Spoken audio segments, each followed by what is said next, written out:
ಶಾಸಕ ಶಾಮನೂರು ಶಿವಶಂಕರಪ್ಪ ಅವರ ನಿಧನದಿಂದ ತೆರವಾಗಿದ್ದ ದಾವಣಗೆರೆ ವಿಧಾನಸಭಾ ಕ್ಷೇತ್ರದ ಉಪಚುನಾವಣೆಯಲ್ಲಿ ಗೆಲುವು ಸಾಧಿಸುವುದರೊಂದಿಗೆ ಮತ್ತೆ ಈ ಕ್ಷೇತ್ರವನ್ನು ತನ್ನ ತೆಕ್ಕೆಗೆ ತೆಗೆದುಕೊಂಡಿದೆ ಕಾಂಗ್ರೆಸ್. ಟಿಕೆಟ್ ಆಕಾಂಕ್ಷಿತ ಮುಸ್ಲಿಂ ನಾಯಕರಿಂದ ಪ್ರಾರಂಭದಲ್ಲಿ ವಿರೋಧ ಎದುರಿಸಿದ್ದ ಕಾಂಗ್ರೆಸ್ ಅಭ್ಯರ್ಥಿ ಸಮರ್ಥ ಶಾಮನೂರು ಕೊನೆಗೂ ಗೆಲುವಿನ ನಗೆ ಬೀರಿದ್ದಾರೆ.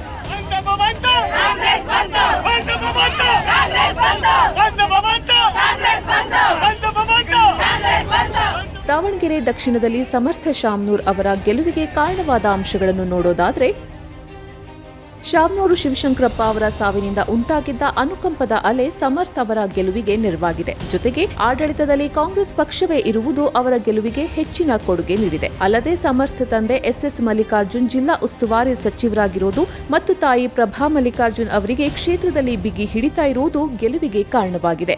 ಪ್ರಾರಂಭದಲ್ಲಿ ಅಸಮಾಧಾನಗೊಂಡಿದ್ದ ಸಾದಿಕ್ ಪೈಲ್ವಾನ್ ಅವರ ಬಂಡಾಯ ಶಮನ ಮಾಡಿದ್ದು ಮುಸ್ಲಿಮರ ಮತಗಳನ್ನು ಹೆಚ್ಚಿನ ಪ್ರಮಾಣದಲ್ಲಿ ಸೆಳೆಯಲು ಎಸ್ಡಿಪಿಐ ವಿಫಲವಾಗಿದ್ದು, ಜಮೀರ್ ಅಹಮದ್ ಸೇರಿದಂತೆ ಪಕ್ಷದ ಮುಸ್ಲಿಂ ನಾಯಕರು ಸಮರ್ಥ ಅವರ ಪರ ಪ್ರಚಾರ ಮಾಡಿದ್ದು ಕಾಂಗ್ರೆಸ್ ಜಯಕ್ಕೆ ಕಾರಣವಾಗಿದೆ ಅಂತ ವಿಶ್ಲೇಷಿಸಲಾಗುತ್ತಿದೆ. ದಾವಣಗೆರೆ ದಕ್ಷಿಣ ವಿಧಾನಸಭಾ ಕ್ಷೇತ್ರದಲ್ಲಿ ತೀವ್ರ ಪೈಪೋಟಿ ನೀಡಿಯೂ ಗೆಲುವು ಸಾಧಿಸುವಲ್ಲಿ ಬಿಜೆಪಿಯ ಶ್ರೀನಿವಾಸ ದಾಸಕರಿಯಪ್ಪ ವಿಫಲರಾಗಿದ್ದಾರೆ. ಕಾಂಗ್ರೆಸ್ನ ಸಮರ್ಥ ಶಾಮನೂರ್ ವಿರುದ್ಧ ಪರಾಭವಗೊಂಡಿದ್ದಾರೆ.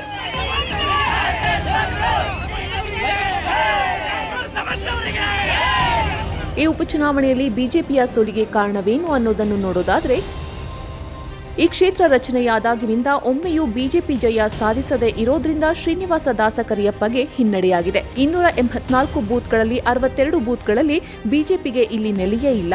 ಇನ್ನು ಪ್ರತಿ ಚುನಾವಣೆಯಲ್ಲಿಯೂ ಈ ಕ್ಷೇತ್ರದಲ್ಲಿ ಬಿಜೆಪಿ ಅಭ್ಯರ್ಥಿ ಬದಲಾವಣೆಯಾಗಿದ್ದರಿಂದ ದಾಸಕರಿಯಪ್ಪ ಅವರಿಗೆ ಇಲ್ಲಿ ಹಿಡಿತ ಸಾಧಿಸಲು ಸಾಧ್ಯವಾಗಿಲ್ಲ. ಜೊತೆಗೆ ಸಾಮಾನ್ಯ ಕ್ಷೇತ್ರವಾಗಿದ್ದ ದಾವಣಗೆರೆ ದಕ್ಷಿಣದಲ್ಲಿ ಪರಿಶಿಷ್ಟ ಪಂಗಡಕ್ಕೆ ಸೇರಿರುವ ಶ್ರೀನಿವಾಸ್ ಅವರಿಗೆ ಟಿಕೆಟ್ ನೀಡಿದ್ದು ವೀರಶೈವ ಲಿಂಗಾಯತ ಮತಗಳು ಕಾಂಗ್ರೆಸ್ಗೆ ಹೋಗಲು ಕಾರಣವಾಗಿದೆ. ಅಲ್ಲದೆ ಕಾಂಗ್ರೆಸ್ನಲ್ಲಿ ಮುಸ್ಲಿಂ ನಾಯಕರು ಬಂಡಾಯವಿದ್ದರೂ ಒಟ್ಟಾರೆ ಮುಸ್ಲಿಂ ಮತದಾರರ ಒಲವು ಗಳಿಸುವಲ್ಲಿ ಬಿಜೆಪಿ ವಿಫಲವಾಗಿರುವುದು ಶ್ರೀನಿವಾಸ ದಾಸಕರಿಯಪ್ಪ ಸೋಲಿಗೆ ಕಾರಣವಾಗಿದೆ ಅಂತ ವಿಶ್ಲೇಷಿಸಲಾಗುತ್ತಿದೆ.